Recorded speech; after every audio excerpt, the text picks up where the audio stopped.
right, welcome to the soil pit. So this is a really exciting soil pit to talk about. It is a beautiful soil pit. So I believe if my soil map is correct, this is mapped as a Teresa. Why I'm going to point that out is that this soil actually has what's mapped as called a densic layer, a really compact layer at the soil surface. And I point that out because that's what naturally may occur, but I want you to look at how beautiful this soil is. So when we talked about looking at soil health, I'm a huge advocate of using a shovel, of actually getting out and seeing what this soil can do.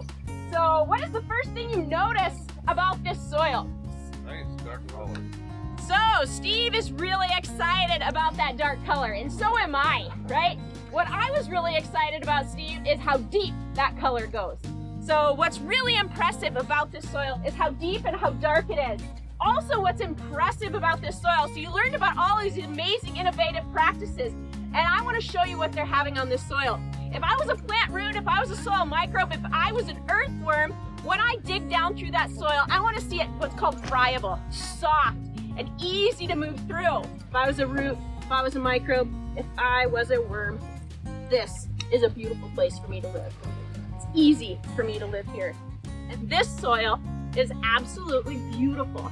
And this granular structure is allowing for water movement, it is allowing for air movement, it is allowing for root movement and microorganism movement.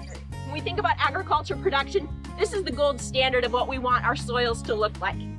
So when you go out into your fields and you dig in that surface layer, do you all see this? If you do, kudos to you, give yourself a gold star. If you don't, we're gonna think about different management practices, right? We're gonna think about ways to start to create this granular structure. How do we create this? How does nature make this happen? Right? A lot of organic matter. A lot of organic matter. Why is organic matter important? It kind of holds everything together, and there's a lot of nitrogen in there, and helps aerate the soil. Perfect. So the organic matter acts as a glue. So it's really important to have that organic matter in there to glue those sand, silt, and clay particles together to get this beautiful granular structure. How does nature also help create this? Microorganisms, most definitely. So we know those fungal hyphae help to bring these soil particles together to create these aggregates. We know they help to produce those glues. So we were in Iowa the last couple days. So when I think about Iowa, right? When you think about Iowa, what do you imagine? And that's exactly what it is. It's cornfield after cornfield. But if we went back 150 years, what did Iowa look like? Prairie. So when we think about how did Mother Nature create this kind of structure, it's roots. It's roots, roots, roots, roots, roots. And the roots help to contribute to that organic matter. Those roots help to contribute to that soil microorganism community. It's all about roots. So when we think about when I get into that nice Iowa prairie, this is what I see. So how do we simulate that kind of situation in agriculture?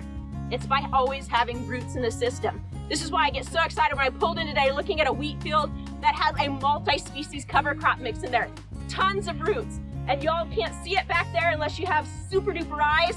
But those of you closer, what do you see all over in this profile? Roots are at all different depths. Roots are at all different depths. So I missed it. When did this cover crop get planted? About September 3rd. About September 3rd. So we're mid-October. So we have about 6 weeks, 7 weeks, 8 weeks of growth on this cover crop, right? And I want you to notice, here's my roots. Here are my roots. Here are my roots all the way at the bottom of the pit.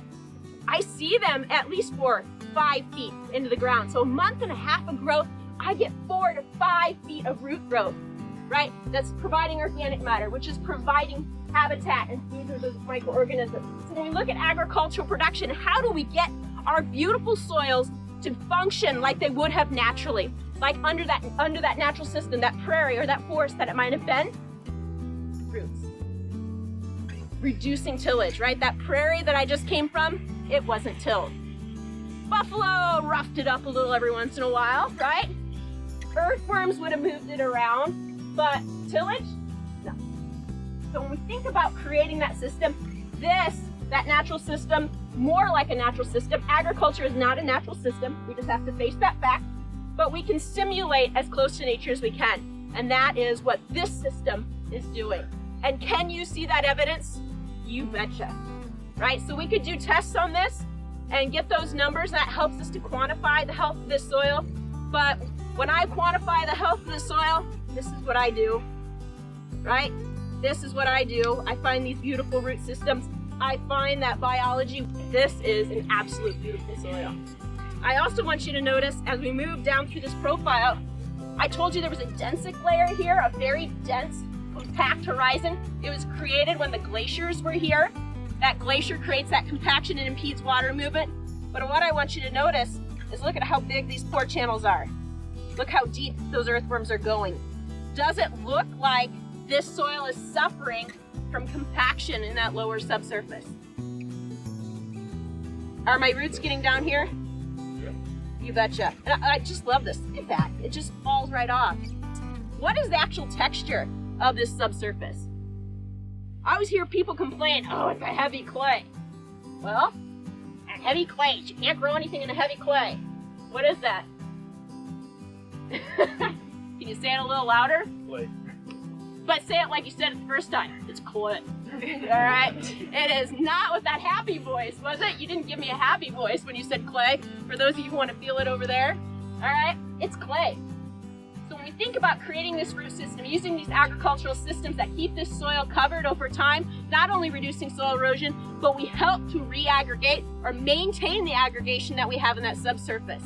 That is super important because when we think about these heavy clays that we have in the subsurface, it's really hard to create that structure. It's really hard to create that pore space over time. But is it absolutely important?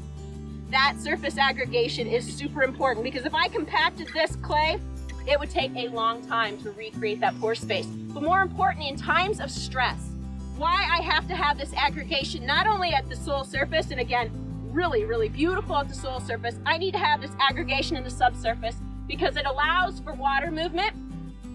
It allows that excess water to drain, but more importantly, it also allows root growth. So in times of drought stress, I need to be able to get those roots down into the subsoil, tap that moisture that's down here and tap those nutrients down here. So it's not only soil health, it's that vegetation. It is a combination of factors that reduce soil erosion, that improve soil health, that improve water quality in an area.